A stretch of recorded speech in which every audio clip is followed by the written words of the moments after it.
Hey everyone, and welcome back to Learn English Growth Mindset. I'm Lisa, and today my energy's through the roof because we're diving into a topic that's part of everyone's life. We're going to learn how to describe your daily routine in English. If you're new here, hit that subscribe button right now so you can level up your English game. Hey folks, I'm Tony. Lisa's energy's great and all, but logic's even more important. According to stats, about 40% of our lives revolves around habits and routines. If you nail speaking about that 40% in English, your fluency could basically double. That's why today we're breaking down the daily routine in detail. Tony and his data obsession. But guys, Tony's got a point. From waking up in the morning to hitting the hay at night, everything we do, we're going to practice saying it in English the smart way. Let's kick things off with the morning. Tony, you're totally a morning person, right? You bet. I wake up at exactly 5 a.m. Science says the early morning hours are when the human brain is at its sharpest for focus. I don't even hit snooze on my alarm once. Oh man, 5 a.m.? I can't even picture that. I'm a total night owl. I love staying up late, and getting up in the morning feels like a full-on battle. My alarm goes off at 7, but I snooze it at least 3 times. That just 5 more minutes vibe is the best feeling in the world. That's not a feeling, Lisa. That's procrastination. Anyway, let's explain the first concept to our viewers. When talking about routines, people often mix up 2 words, wake up and get up. Yeah, this is super common. Listen up, guys. Wake up means when your sleep ends and your eyes open, but you're still chilling in bed. Get up means you muster the courage to throw off the blanket and stand on your feet. Spot on. For example, I could say, I wake up at 5 a.m. and I get up at 5:01 a.m. In my case, there's not much of a gap because discipline matters. And I'd say I wake up at 7 a.m., but I get up at 7:30 a.m. because it takes me half an hour to convince myself it's worth it. Tony, you know in winter, leaving the bed is the toughest mission ever. There's a logical fix for that too. I set a timer on my room heater so when I get up, the temperature's just right. Comfort's key, but laziness isn't. Let's sum up the key phrases for this section. Pay attention, viewers. We learned the phrase wake up, which means coming out of sleep. The second phrase is get up, which means leaving the bed. And the third is snooze the alarm, which means turning off the alarm for a bit and going back to sleep. Exactly. So if you want to say you can't get up early, you can go, I'm not a morning person. And if you like staying in bed longer, say, I like to lie in bed. Easy peasy, right? Moving on. What do you do right after getting up, Lisa? Data shows 80% of people check their phone first thing, which is killer for productivity. Guilty as charged. I grab my phone the second I'm up, checking notifications, scrolling Instagram. It's my habit. I know it's not healthy, but what can you do? It's addictive. What about you, Mr. Perfect? I don't touch my phone. I open the curtains to let in natural sunlight. Sunlight signals to our body's internal clock that the day started. Then I head to the bathroom. Wow, impressive. I hit the bathroom too, but first I gotta feed my cat, Mochi. He climbs on my head, meowing until he gets breakfast. Pets are like the bosses of the house, seriously. Pets teach responsibility. For bathroom routines, we use specific verbs that English learners often mess up, like brushing, showering, and getting dressed. Yep, listen up. We say, I wash my face for cleaning your face. I brush my teeth, everyone knows that. For showering, you can say, I take a shower or I have a shower. Both work, but in American English, take is more common. Right. And for putting on clothes, we use get dressed. For example, after my shower, I get dressed for work. Lisa, what do you usually wear? I'm all about comfort. Jeans and a t-shirt are my go-to outfit. With work-from-home vibes these days, who bothers with suits? But Tony, I bet you lounge around in a tie even at home. Professionalism is a mindset, Lisa. I go for smart casuals. Anyway, now on to the most crucial morning part, caffeine. For me, coffee isn't just a drink, it's chemistry. Ooh, chemistry. I just hit the button on my coffee machine and enjoy. Do you experiment with beans or something? I grind fresh coffee beans. Grinding them fresh cuts down on oxidation and keeps the flavor intact.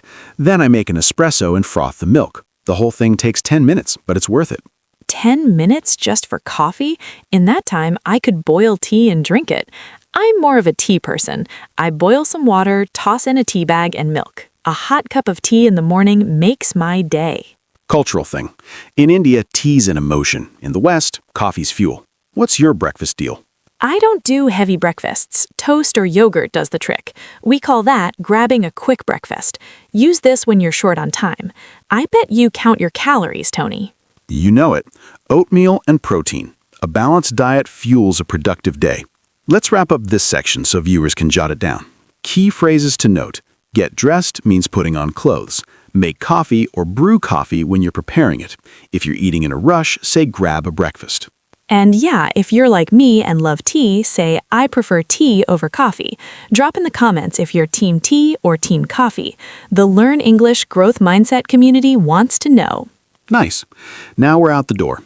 Let's talk about the commute. Commute means the trip from home to work or school. What's yours like, Lisa? Mine's super simple, from bedroom to living room, since I mostly work from home. But when I head to the office, I take the bus. Walking to the stop and jamming to music on the ride is fun. What's your setup? I drive, but I don't listen to music, I tune into podcasts. If my commute's 30 minutes, I can't waste it. I learn new stuff to keep my brain firing. That's time optimization. Optimizing everything. Sometimes staring out the bus window and people watching is therapy, Tony. Guys, when you reach work, say arrive at work or get to work. Good call. Once at the office, first thing is check emails. That's standard in the corporate world. Then we attend meetings or dive into projects. And don't forget, take a break. Non-stop work fries your brain. I sneak in a 5-minute break every couple hours, stretch a bit or grab some water. There's logic there. It's called the Pomodoro technique. Breaks boost efficiency. For lunch, do you eat out or pack from home? I try to bring leftovers. Leftovers mean food from last night, saves money, and keeps you healthy. But sometimes gossiping with colleagues in the cafeteria is too fun to pass up. Gossip isn't productive, but it's okay for bonding. I pack my lunch, salad and lean protein. After eating, a lot of people hit the afternoon slump. Oh yeah, the afternoon slump sucks. Feels like keeping your eyes open is impossible. That's when I grab another tea or take a quick walk. It's from a sugar crash. Fix your diet and it won't happen. Anyway, when work wraps up, we say finish work or get off work. In casual English, people go call it a day. I love that phrase. Let's call it a day means enough work for today, time to pack up. Guys, if these phrases are hitting home, like the video and subscribe to Learn English Growth Mindset. Your likes keep us motivated. Now onto the evening routine. Heading home is still commuting. What's your first move when you get back? First thing, I change out of my work clothes. Change into something comfortable. Slipping into pajamas, that's pure bliss, better than any fancy hotel. Then I start prepping dinner. Cooking dinner is an art. I meal prep at the start of the week to avoid daily time sucks. But I hear your cooking skills are a bit iffy, Lisa. Hey, I'm learning. Last time I made pasta, but it got a little burnt because I got distracted on my phone. Burnt the food means you overcooked it till it's charred. But I'm getting better. Sometimes I just order in. That's order in or takeout. Consistency's everything. After dinner, I chill out. I usually watch documentaries on space or nature. Processing new information relaxes the brain. For me, relaxation means switching off the brain. I watch a light comedy show or do yoga. Yoga shakes off the body's stiffness. It's crucial to unwind. Unwind means letting go of the day's stress. Agreed. Your pre-bed routine sets your sleep quality. That's the bedtime routine. I put my phone away at 10 p.m. and read a book. Blue light messes with sleep. I try, but it never sticks. I lie in bed scrolling reels, and next thing I know, it's midnight. We call that losing track of time. It's a bad habit, guys. Follow Tony, not me. At least you're honest. There's a difference between go to bed and fall asleep. Lisa might hit the bed at 11 but nod off at 12. I go to bed at 10:30 and fall asleep by 10:40. Yeah, robot guy.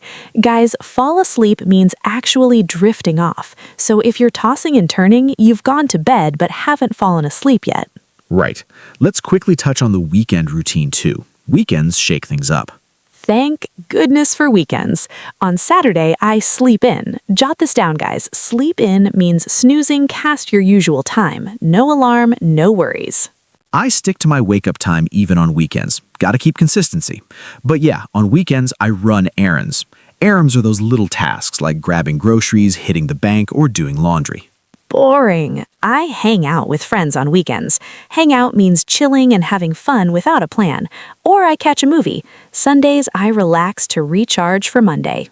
Recharging on Sunday is key. I plan my whole week. Press clothes, meal plan, makes Monday mornings stress-free. Fair enough. Guys, we learned a ton of words today. Tony, give our viewers a quick final recap. Sure thing. Today's key phrases: number 1, commute, traveling to and from places. Number 2, run errands, handling small outside tasks. Number 3, sleep in, sleeping late. Number 4, unwind, relaxing. Number 5, call it a day, wrapping up work. Number 6, hang out, spending casual time with friends.